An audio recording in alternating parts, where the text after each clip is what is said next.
This is a good one. That's what Jeffrey Epstein allegedly told Donald Trump while presenting him with a young girl at Mar-a-Lago, according to FBI investigator notes now in the congressional record. Not a rumor, not speculation. FBI investigator notes, documented, entered into the official record of a House Oversight Committee hearing. And sitting at that witness table, responsible for investigating those very files, was Attorney General Pam Bondi, who refused to answer questions about them. Instead, she read a list of crimes committed by undocumented immigrants in Texas. Welcome to what just happened in Congress, where a sitting attorney general was confronted with 38,000 references to the president in Epstein files and chose to talk about anything else. Let's break down exactly what Jasmine Crockett just did and why Bondi's response has everyone talking. The hearing started normal enough. Representatives took turns questioning Attorney General Pam Bondi about various Department of Justice issues, standard oversight, prepared answers, talking points about crime and justice. Then Jasmine Crockett got her time, and she immediately announced she wasn't playing that game. Thank you so much, Mr. Chairman. And to be clear, I'm not going to ask any questions of this witness, because this witness has revealed that she has no intentions of answering questions. That opening line changed everything. Crockett wasn't even going to try the traditional question and answer format. She was calling out what she believed was deliberate evasion before even starting. But instead of complaining, she did something brilliant. She turned to Representative Becca Balint and asked 3 simple questions. Right or wrong? Raping children? Wrong. Right or wrong? Killing random citizens? Definitely wrong. Right or wrong? Enriching yourself as sitting president? Definitely wrong. The room got quiet. Crockett was establishing basic moral clarity. Simple yes or no answers. Then back to Bondi. Okay, thank you. Because I probably never would have got that with our witness. Clear accusation. The Attorney General won't give simple answers to simple moral questions. But Crockett wasn't done setting the stage. She acknowledged the sexual assault survivors who were sitting in the hearing room, women who had been ignored all day. Let me address the survivors because that's exactly who they are. They are not victims. They are survivors. Let me say thank you for having more courage and moral clarity in your pinky fingers than the entire Department of Justice. The contrast was deliberate. Survivors sitting in that room with more moral clarity than the entire DOJ. That's not subtle criticism. That's a direct attack on institutional integrity. Then Crockett did something unexpected. She praised Republican Congressman Thomas Massie. That's why I applaud Thomas Massie, because he's the only person on the Republican side that has a backbone and knows how to stand up to corruption. In a partisan hearing, a Democrat praising a Republican for standing up to corruption sends a message: this isn't about party, this is about right and wrong. And when you acknowledge someone across the aisle, it makes your criticism of your own side's administration official more credible. Now Crockett was ready to go after Bondi directly, and she started with Bondi's own written testimony. In the written testimony of this witness, she stated that when she took office, she had 2 main goals. The first was to end the weaponization of justice, and second, to return the department to its core mission. Pause for effect. Not only have you lied about both, you've intentionally done the exact opposite. That's not questioning. That's not oversight. That's accusation. Direct, unambiguous accusation of lying under oath. And then Crockett laid out her case. You're spending more taxpayer resources arresting journalists than you are prosecuting pedophiles and creeps. The framing was devastating. Not just criticism, but a priorities argument. And priorities reveal values. She got specific. At your direction, DOJ has arrested Don Lemon and Georgia Fort. And I might add that y'all actually had a judge that rejected y'all for trying to arrest Don Lemon before. Just like the grand jury rejected y'all as it relates to Senator Kelly. Just like a grand jury rejected y'all as it relates to Senator Slotkin. Just like the case against Tish James was dismissed, and the case against Mr. Comey was dismissed.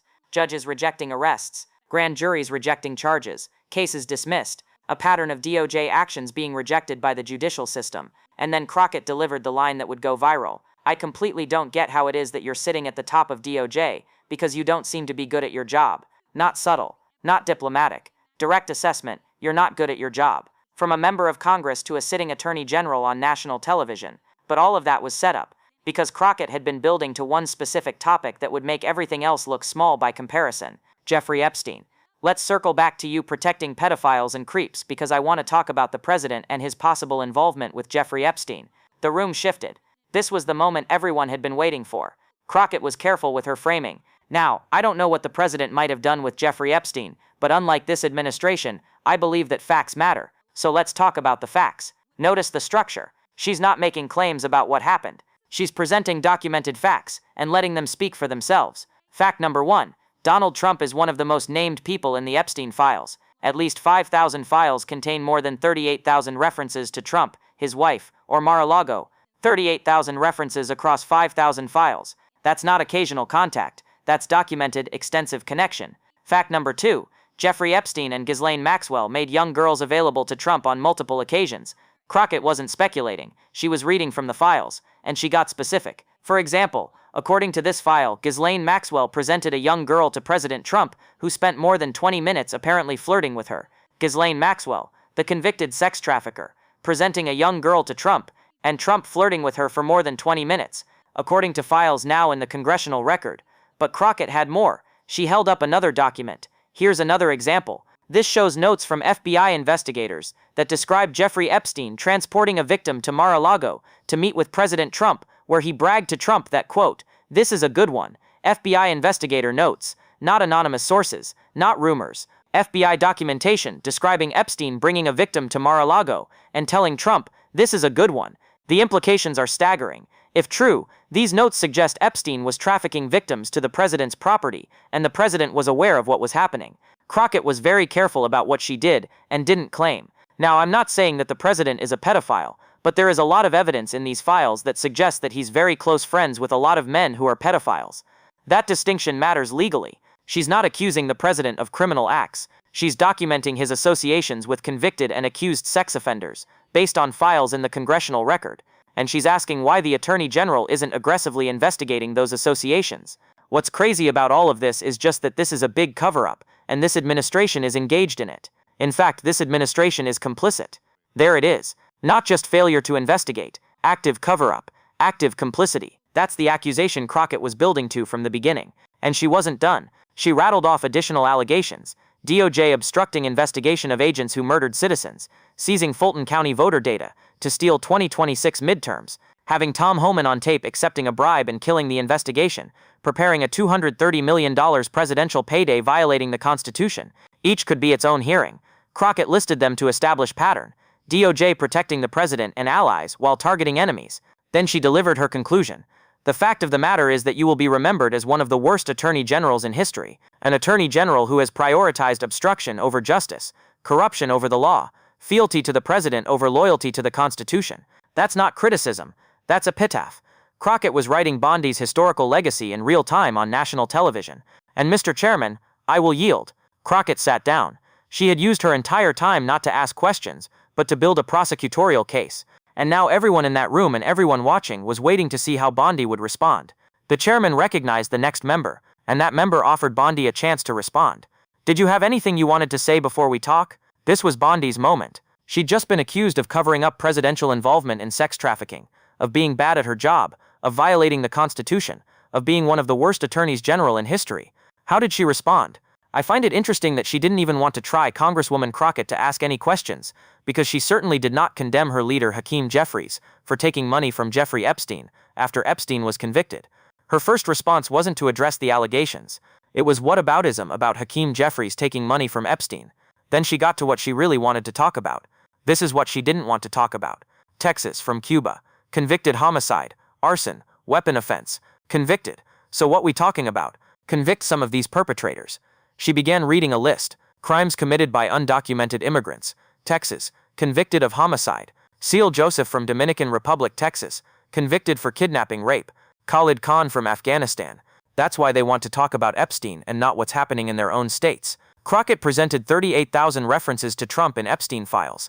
FBI notes about victims at Mar-a-Lago. Ghislaine Maxwell presenting young girls. Bondi responded by reading a list of immigrant crimes. There it is.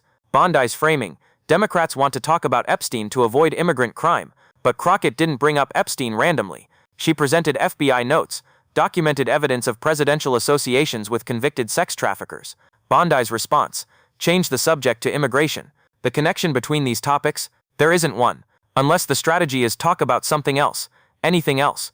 That's what makes this politically explosive. When you're the Attorney General and Congress presents documented evidence about presidential associations with sex traffickers, and you respond by discussing immigration crime, it looks like cover-up. Maybe Bondi has legal reasons she can't discuss ongoing matters. But she didn't say that. She didn't explain. She didn't promise to investigate. She didn't dispute the 38,000 references or FBI notes. She changed the subject. And when the Attorney General appears to dodge Epstein questions by pivoting to immigration, it creates exactly the appearance Crockett was establishing. This DOJ protects the president, doesn't investigate him. Whether that's true or not, that's the image from this hearing. And images matter as much as facts. The question now is what happens next. Crockett entered documents into congressional record, FBI notes, file references, Mar-a-Lago allegations. Those don't disappear. They can be investigated further, used as basis for subpoenas. And if Bondi continues avoiding specifics while Crockett presents documentation, political pressure builds. Because I'm not going to talk about Epstein, I'll talk about immigration stops working as a response. This hearing raises questions about institutional trust. When Congress presents documented evidence about serious allegations and the Attorney General changes the subject, what does that tell the public about DOJ independence? Crockett said Bondi would be remembered as one of the worst attorneys general in history. That's harsh.